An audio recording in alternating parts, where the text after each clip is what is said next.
자, 이어서 FOMC 얘기를 전반적으로 한번 해봤는데요. 이와 함께 시장 영향도 체크를 해보도록 하겠습니다. 전문가와 전화 연결을 하기 전에 현재 시장은 어떻게 흘러가고 있는지 양 지수와 함께 수급 상황 잠깐 확인하고 전문가와 또 이야기를 나눠보도록 하죠.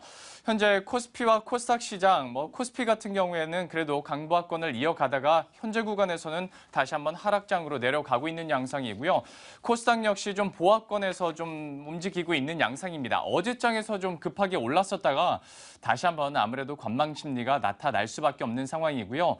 그래도 반가운 것은 코스피 시장에서 외국인 소폭이긴 합니다만은 매수세를 현재까지는 유지하고 있다는 점입니다. 오후장까지도 과연 이런 매수세가 이어질지 한번 지켜봐야 될 것 같습니다. 전반적으로 지수나 그리고 수급 상황을 보시면 여러분들도 아시다시피 좀 관망세가 이어지고 있는 양상인데요. 과연 시장 영향이나 앞으로 우리가 어떻게 대책을 세워야 할지는 전문가와 함께 전략 꾸려가도록 하겠습니다. 현재 IBK 투자증권 이비지팀의 최영건 차장 전화 연결되어 있습니다. 차장님 안녕하십니까? 네, 안녕하세요. 네, 안녕하세요.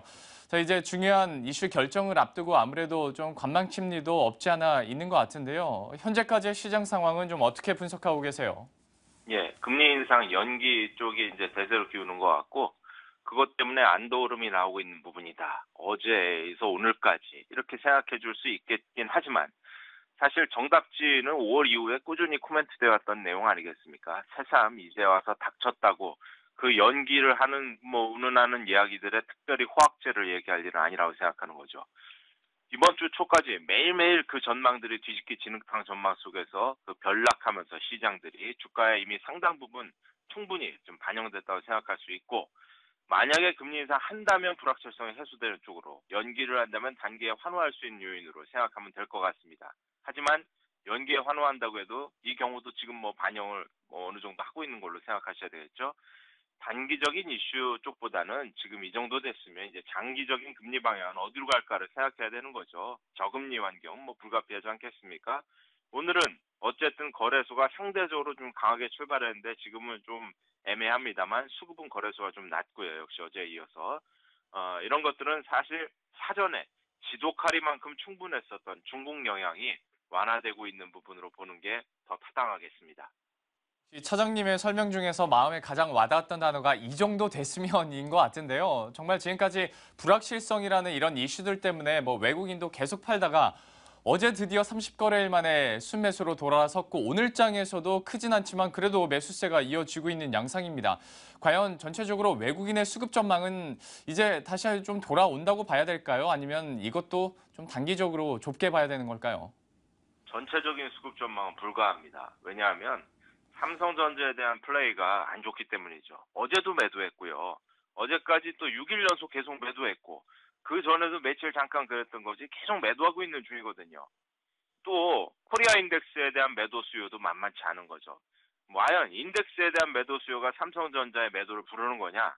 삼성전자 때문에 인덱스가 안 좋은 거냐? 누가 닭이냐 달걀이냐?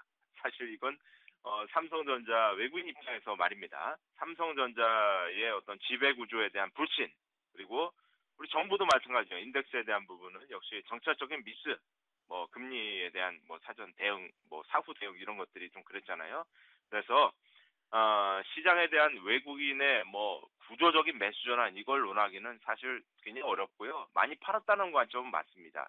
그래서 우리가 접근해야 될 건 역시 어느 시장에서도 평가받아야 될 기업은 많다. 이쪽으로 한정 지어야 될 것 같고, 이런 게 바로 지나왔던 중국의 그 산업 전반의 그 진짜 자생적인 다 업그레이드가 되면서 우리나라 그 굴뚝 산업들이 다 피해를 받았잖아요. 그런데 불구하고 중국 향 어떤 소비 완품주들 이런 것들 대표적으로 화장품이나 이런 것들이 아주 순항했었던 이런 사례들을 보시면 접근해야 될 것들이 무엇인지에 대한 생각들은 분명해지실 거라고 생각합니다.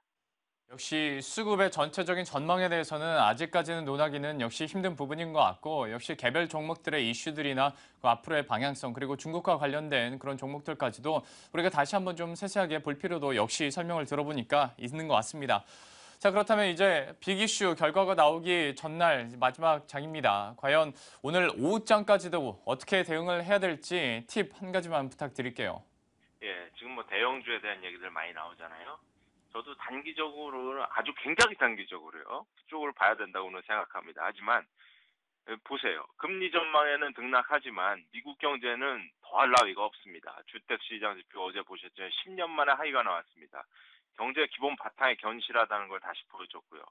우리는 아까 말씀드렸듯 미리 정답지를 이 금리 인상에 대한 부분들을 나눠줬는데도 오답으로 점철했죠. 주택대출 막 장려하고 이런 답답함들이 다시 떠오르는 거죠. 시장을 구조적으로 어렵게 만들어 오는 한 수들입니다. 한국 주식시장이 리레이팅되고 대형주 중심으로 포트를 재편해야 된다. 이런 건 정말 추세 신뢰가 어려운 얘기입니다. 그래서 FMC 전야에 강반등 어제 그리고 또 안도랠리 이런 것들은 최소한 단기적으로는 반갑죠. 그래서 거래소 경기 민감주들이 선전할 자리가 조금은 명확해 보이죠.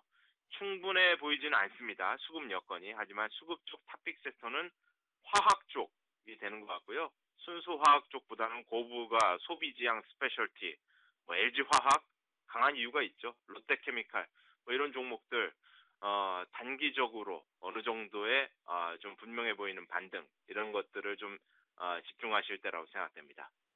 전반적인 시장 점검과 함께 또 팁으로 화학주 말씀을 해주셨습니다. 여러분들도 한번 이 부분에 대해서는 계속 유심히 지켜보시면 좋을 것 같습니다.